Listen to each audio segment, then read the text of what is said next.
Hello दोस्तों, अभी लगभग रात का 1 बज रहा है समथिंग। और मैं पढ़ रहा था रेस जुडिकाटा। और ये एक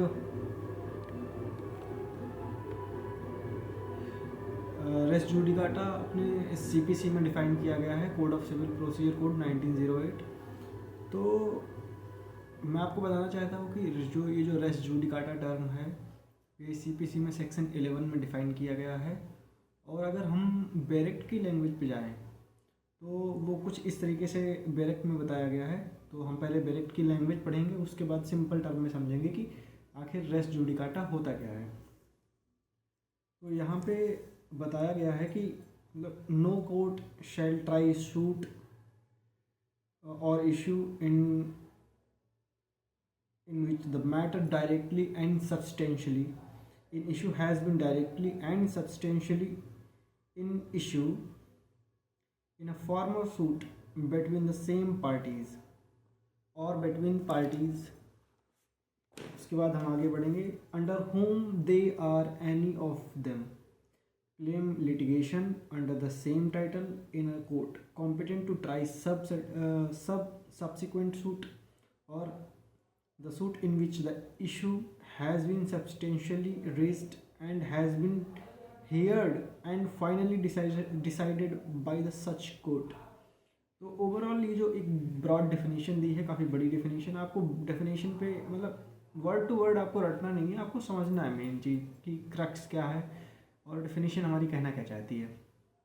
तो सिंपल टर्म में हम कहेंगे कि रेस जुडिकाटा सीपीसी में हमारे सेक्शन 11 में डिफ़ाइन किया गया है, जो इस चीज़ को बताता है कि अगर कोई भी ऐसा इशू है किसी व्यक्ति का या किसी चीज़ का जो ऑलरेडी इन इशू चल रहा है और उस पर मतलब वो केस चल रहा है, ऑन गोइंग है, उसके बाद उसकी फाइनल वर्डिक्ट दे दी गई है, जजमेंट दे दिया गया है, चाहे वो एपेक्स कोर्ट हो या कोई भी हाई कोर्ट हो या कहीं का भी मतलब किसी भी स्टेट का कोर्ट हो।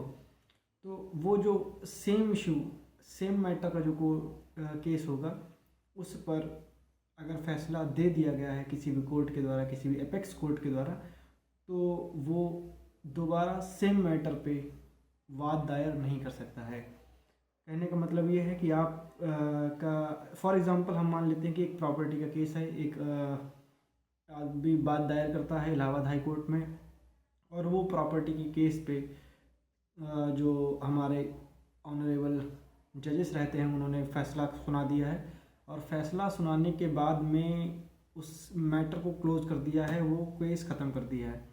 तो अब ये जो व्यक्ति है जिसने इलाहाबाद हाई कोर्ट में वाद दायर किया था, ये दोबारा कहीं भी दोबारा सूट दायर नहीं कर सकता है, दोबारा वाद दायर नहीं कर सकता है।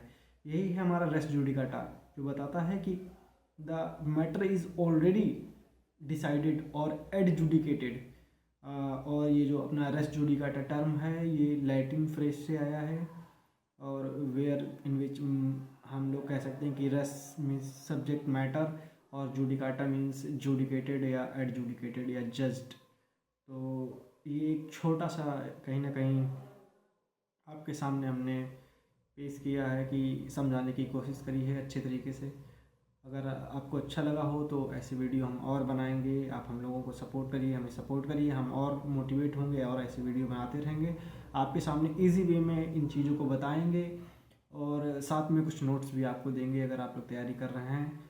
और ऐसी अच्छी वीडियो देखने के लिए, इंफॉर्मेशनल वीडियो देखने के लिए, एलएलबी से संबंधित या यूपीएससी से रिलेटेड वीडियो देखने के लिए हमारे चैनल को सब्सक्राइब करें और वीडियो को लाइक करें अगर आपको अच्छा लगा हो। Thank you so much.